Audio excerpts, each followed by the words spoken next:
एक बार एक व्यक्ति ने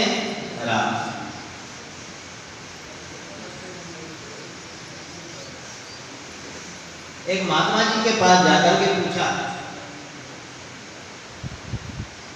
ये सबके मन की जिज्ञासा होती है कि परमात्मा के दर्शन कैसे हो। किसी के 20 साल निकल गए माला करते हुए, किसी के 40 पूरे हो गए, किसी के 60 हो गए, कोई 60 से ऊपर भी हो गए, कोई 60 के बाद तो सबसे ठाठ खत्म हो जाते हैं।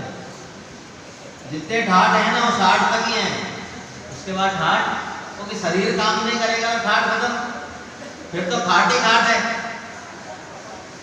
इसीलिए जीवन में उस व्यक्ति ने फिर भी संत के पास जाकर के पूछा कि महाराज एक बात बताओ कि मुझे परमात्मा के दर्शन करना है, और कब करना है?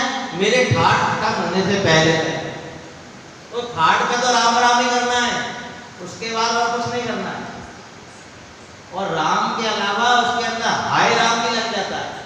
हाय राम घोड़े रुके हैं, हाय राम मातो रुके हैं, फिर राम राम नहीं होता, फिर हाय राम होता है।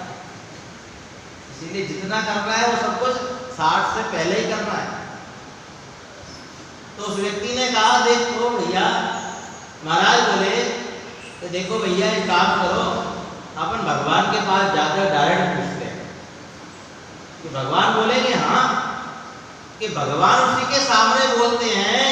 तब गोस्वामी तुलसीदास जी लिखते हैं कि निर्मल मन जन तो मोहि पावा, मोहि कपट छल छेदन भाव।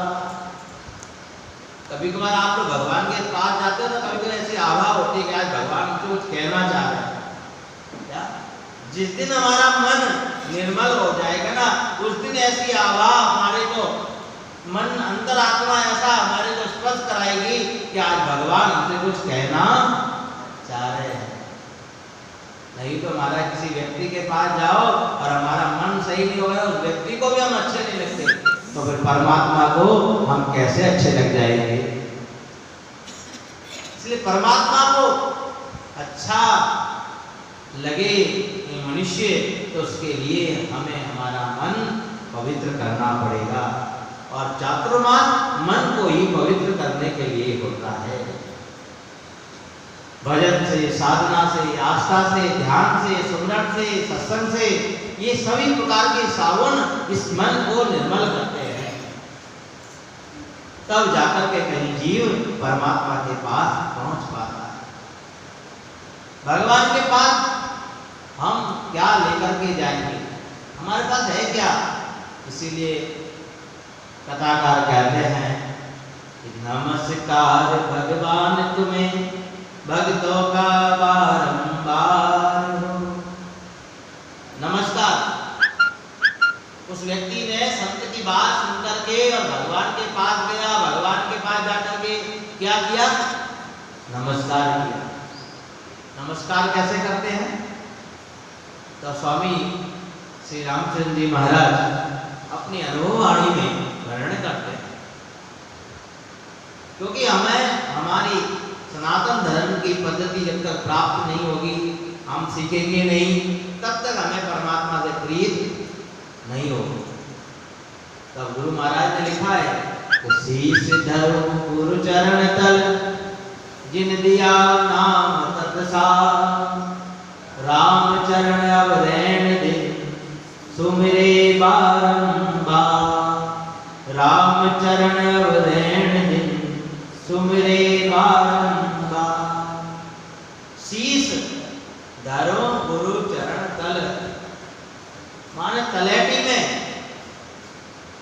और तलेटी में जब सिर रखते हैं ना, तो मन में जो बोझ होता है ना, वो सब गुरु के चरणों में अर्पण हो जाता है और मन हल्का हो जाता है।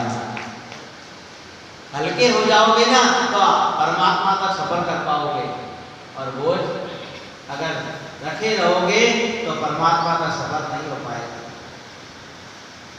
इसीलिए भगवान को नमस्कार करो, नमस्कार करना सीखो, और नमस्कार के साथ साथ श्रद्धालु मंगल में स्वीकार। श्रद्धा जीवन में कब प्रकट होगी? जब हम नमस्कार करेंगे। अगर जीवन में श्रद्धा नहीं होगी तो नमस्कार भी नहीं कर सकते। ध्यान, कई जगह हम जाते हैं, हर जगह हमारा सिर नहीं झुकता है, क्योंकि हर जगह श्रद्धा नहीं होती हमारे पास। ये ध्यान रखना, क्योंकि भगवान सब जगह है पर परमात्मा हर जगह हमारे को दिखाई नहीं देता। इसलिए उस व्यक्ति ने जब संत से पूछा तो संत भगवान के पास, भगवान की प्रतिमा के पास लेकर के गए और वहां ले जाकर के उस व्यक्ति को सामने खड़ा कर दिया और भगवान से पूछने लगे, प्रभु ये व्यक्ति आपसे कुछ पूछने आया है, इसकी जिज्ञासा है कि आपके अलौकिक दर्शन कब प्राप्त होंगे।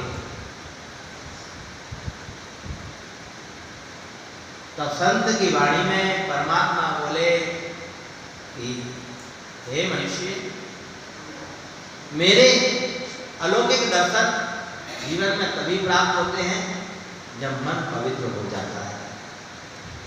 इसीलिए समय संकेत दे रहा है, समय का ध्यान रखें।